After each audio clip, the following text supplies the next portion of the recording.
Hello everybody, welcome or welcome back. So it is April and we are past the first quarter of the year.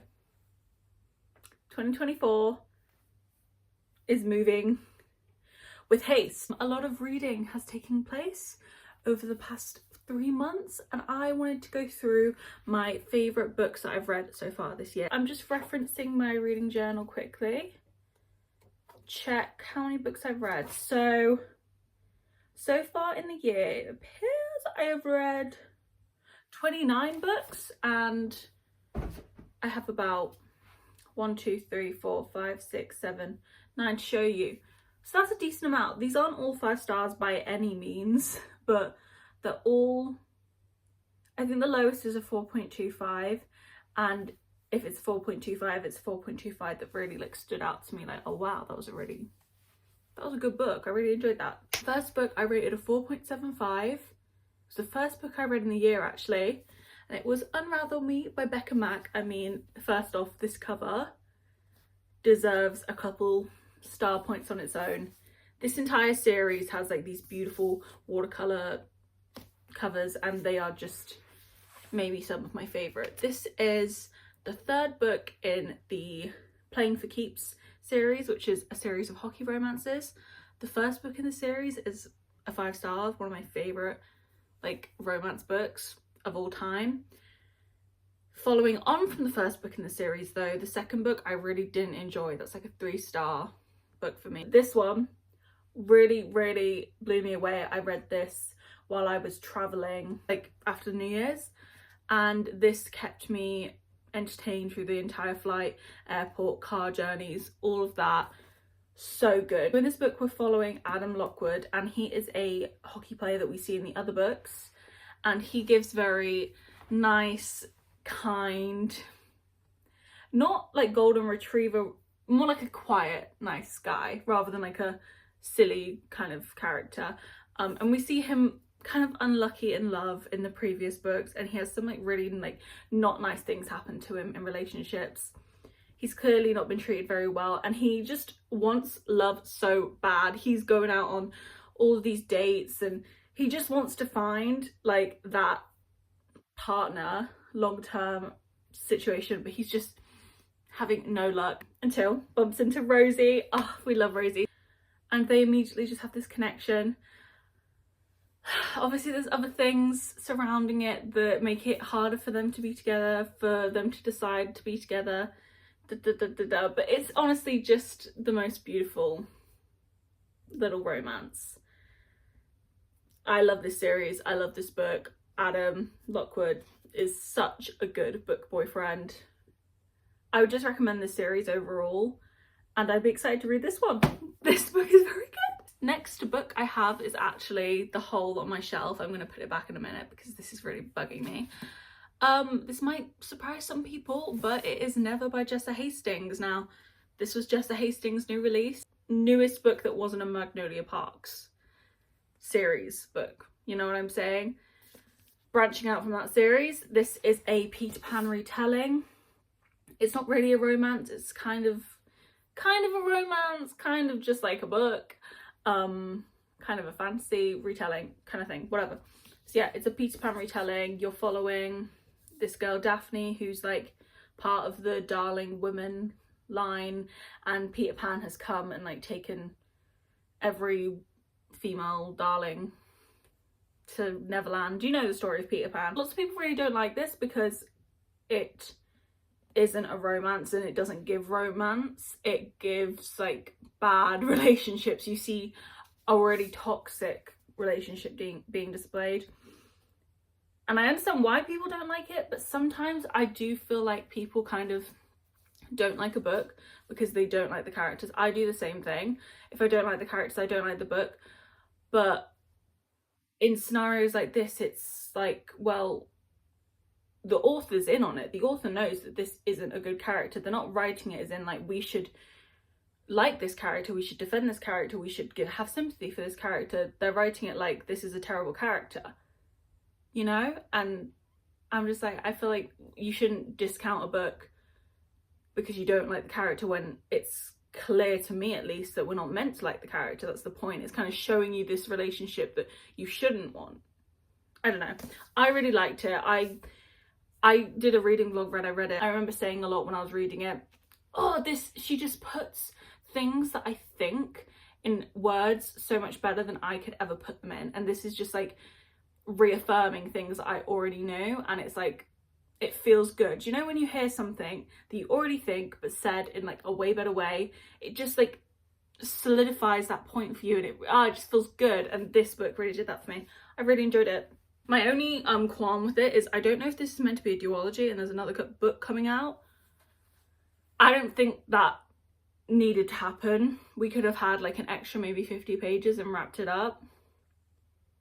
Hopefully there's not a duology situation, because I don't care. I'm gonna put it back now. Say what you want, but this cover deserves to be displayed. I mean, speaks for itself. Next, I have Killer Instinct by Jennifer Lynn Barnes. This is the second book in the Natural series. I read the first book in December, picked this up in, I think, January, because I was just so eager to continue. Oh, by the way, I rated this like a 4.5. Sorry. I was so eager to continue the series, and it did not disappoint. I think this I rated like a 4.5 as well. I just love this series. Big Criminal Minds fan right here, so naturally I was gonna love it. Also, I just love YA mysteries. I am a YA mystery connoisseur, so this had everything that I like wrapped up in a little bow. I think I liked this maybe even more than the first Naturals book. I don't know.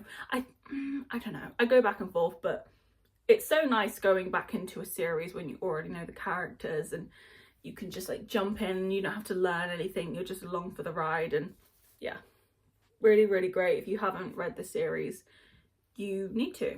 Okay, the next book I have here is Empire Storms by Sarah J Maas. This is the 6th book in the Throne of Glass series.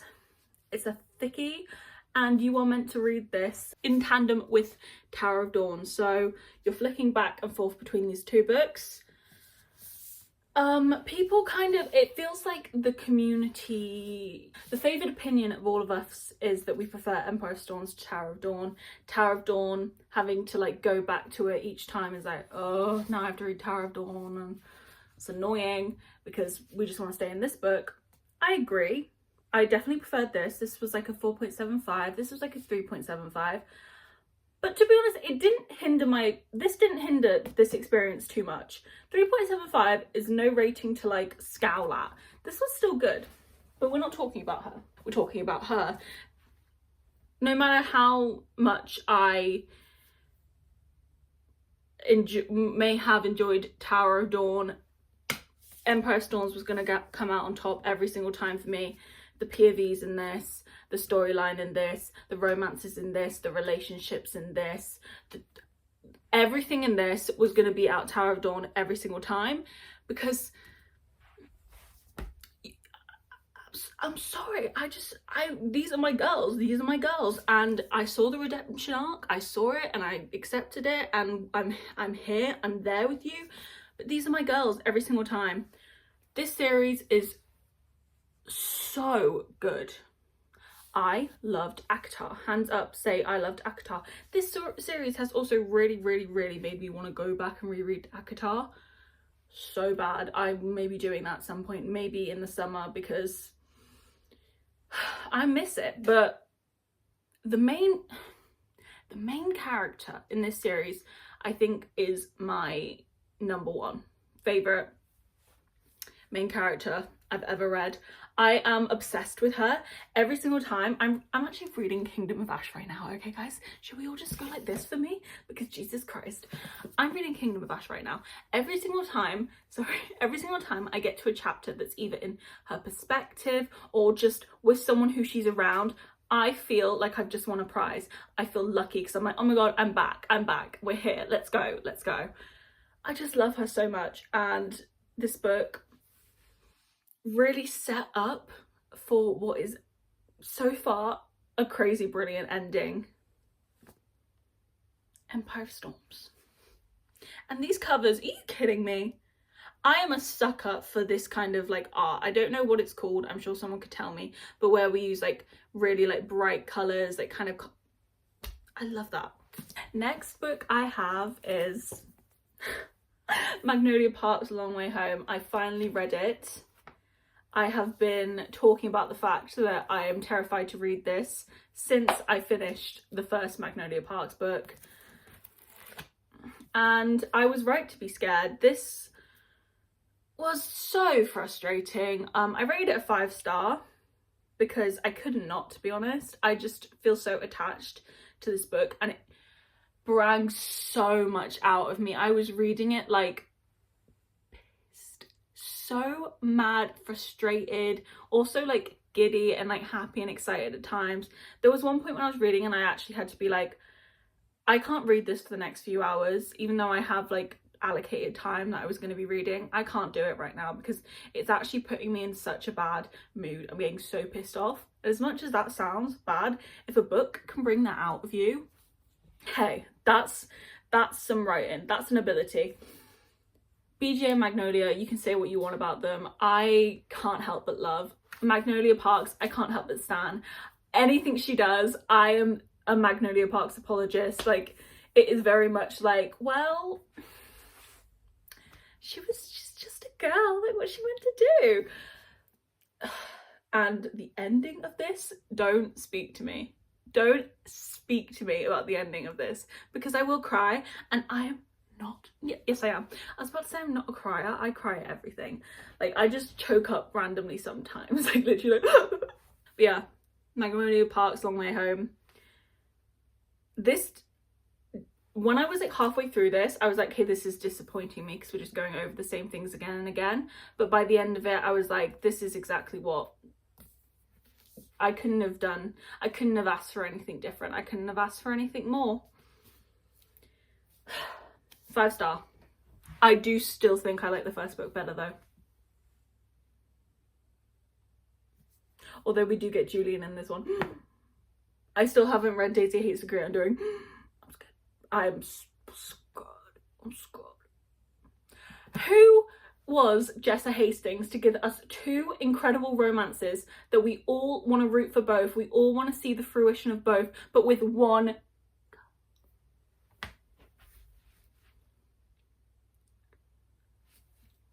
wizardry.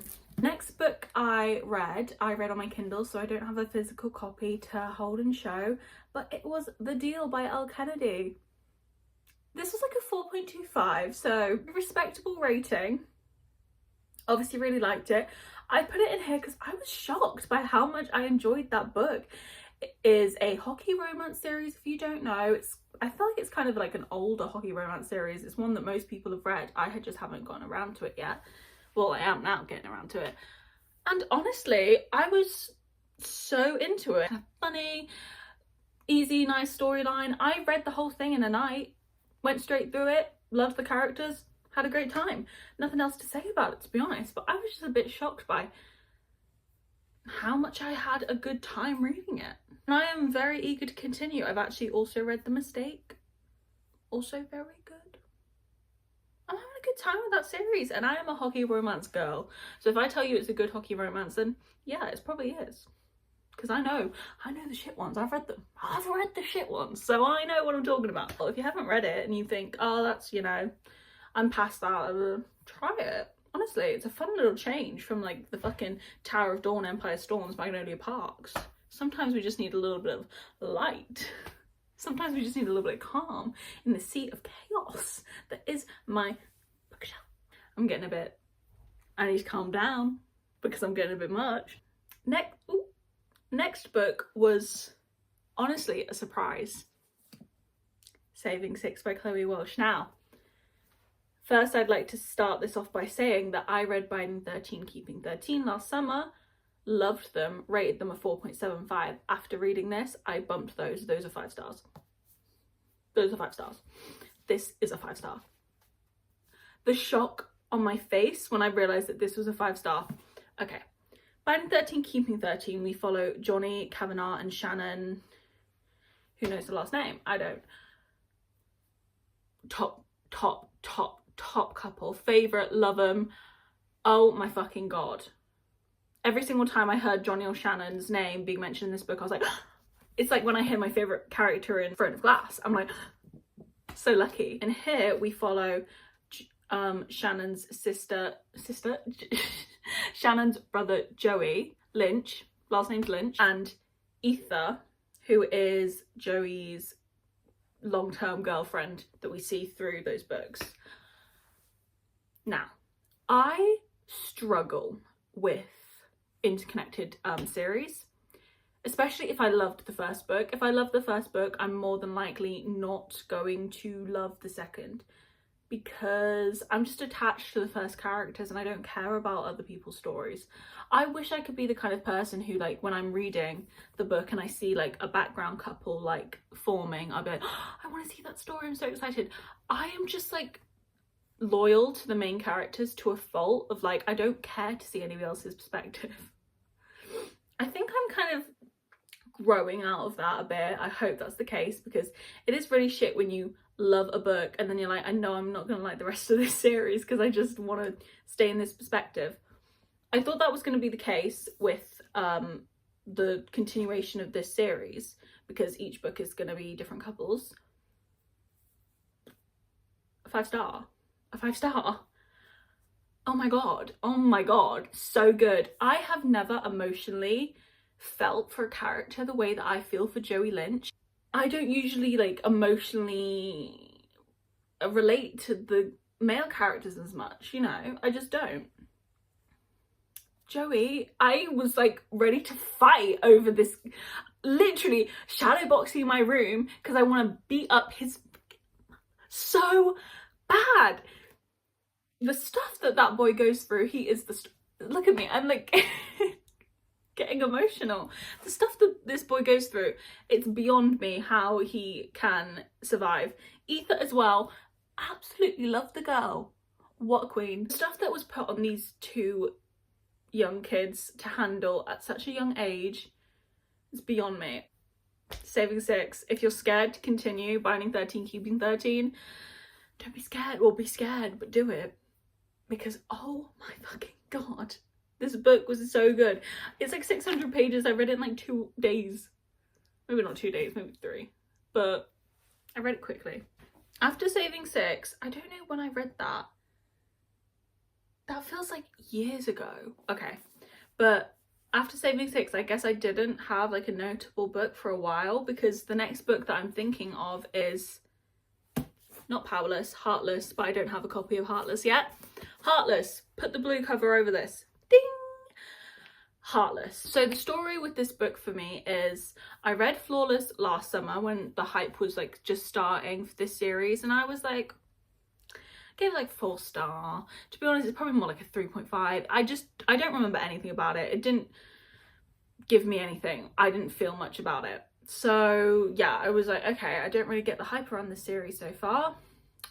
Went to start Heartless and I just couldn't get into it. So I immediately DNF'd it pretty much after like 20 pages. Soft DNF, come back to it later. Tried it again like a while ago.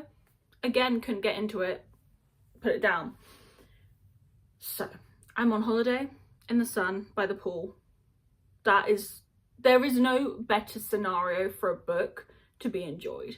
If I'm in that scenario and I'm reading a book and I don't enjoy it, that is not on me. That's the book's problem. So I'm thinking, okay, this is a series that people love.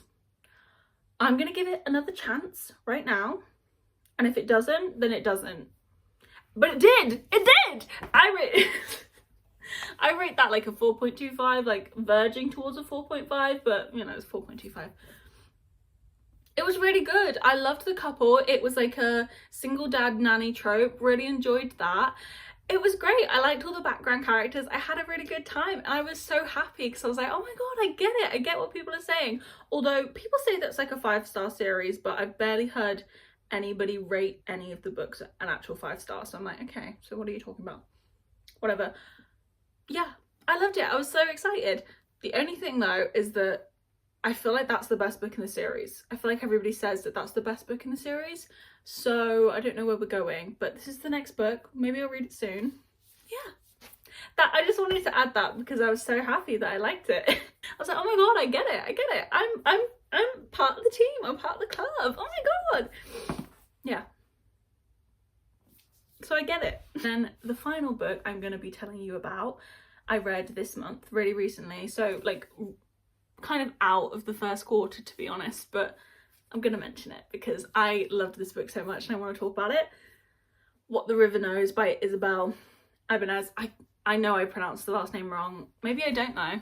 Who knows? But yeah, so sorry. I saw quite a bit of hype on Bookstagram for this book at the end of last year. And as soon as I saw the cover, heard what it was about, I was like, oh yeah, that sounds like something that I would enjoy. Historical romance, but honestly, I would say it's more historical fiction with the subplot of romance. Like, the romance is like great, I loved it, but it's not big. Historical romance, a mystery. Also, it takes place in Cairo, in Egypt, and it's kind of got this like Egyptian artifact, like Cleopatra situation going on around it, and I was like, oh, history, love. Okay, anything history in a book, I'm gonna eat that up. As long as there's like a little bit of a romance going on, I'm gonna eat that up every time. This book was so good. This book was so good. The writing, so good. It was like that perfect in between of like, okay, I need to pay attention. This is like not like the writing that you're gonna get in, you know, your standard romance books, but it wasn't too difficult to where I'm like, okay, I'm just like, I'm bored. Like, why are we talking like this? Why are we being so difficult? Why is everything so flowery? Why can't we get to a point?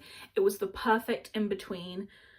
Loved the setting, the historical element. There was just this like magical atmosphere around, well, there was a little bit of magic, but this magical atmosphere around everything. It felt so romantic, and like I could feel the sun beating down on me when I read this book. I was like there. I fucking was in Egypt when I read this book. It was like around my birthday when I read this, actually. I was going downstairs to like play a board game with my family, and I was like, so sorry, I've been in Egypt all day, what are we doing? Because I felt like I'd been in Egypt. Honestly, if I could tell you one book that I really think you should read, this, because I feel like you've probably read a lot of the other books.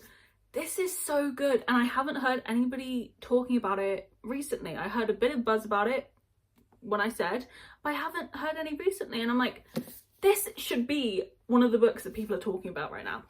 So good, loved it. I can't wait for the next book. This is duology. I'm foaming at the mouth for the next book.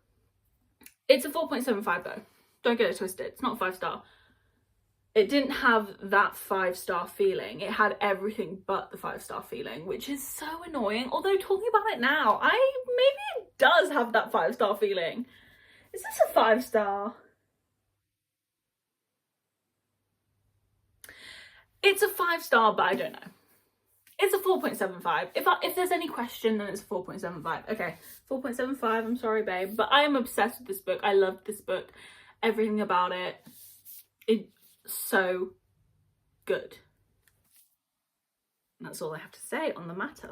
Okay, so that is gonna be it. Those are all of the books that I read in the first quarter of the year that I really, really loved, really wanted to tell you about, highlight to you. Originally, when I was thinking about doing a video like this, I was going to do my favourite books of all time, but I feel like I've gone over those like a bunch of times, like maybe not in like that specific of a format, but like I did my top 10 favourite books of 2023, and I only really started reading like consistently in 2022, like summer, so that was kind of like my top 10 favourite books of all time in a way. But maybe I will still do that at some point. I don't know, we'll see. But yeah, I thought that that would be a little bit funner than that, because that would probably have just been a bit of a repetition of other books that I like talk about in recommendation videos. But maybe I will still do that. I don't know, we'll see. Is it? I really hope you enjoyed. I hope that one of those books maybe sparked some interest with you, maybe something you haven't read but sounds up your street. Give it a go. This has been such a good reading start to the year for me. Out of, what did I say, 28 books that I've read, I've got these like 8 to 10 books that I can be like, oh wow, that was amazing. That to me, it's a good start to the year. I'm excited for the rest of the reading year. I hope you guys are too. And yeah, thank you so much for watching. I really, really, really do hope you enjoyed, and I hope that you come back next time, or that you subscribe, or that you do any of those things if you wish to do so. I am hyper now after talking about, I just get so happy when I talk about books that I enjoy. It's actually a little bit embarrassing how hype that's just made me. I had no energy this morning and now I'm like bouncing off the walls because there is honestly nothing like finding a book that you love. There is nothing like it for me personally. Wow, okay, gotta go. Love you so much. Have a great day.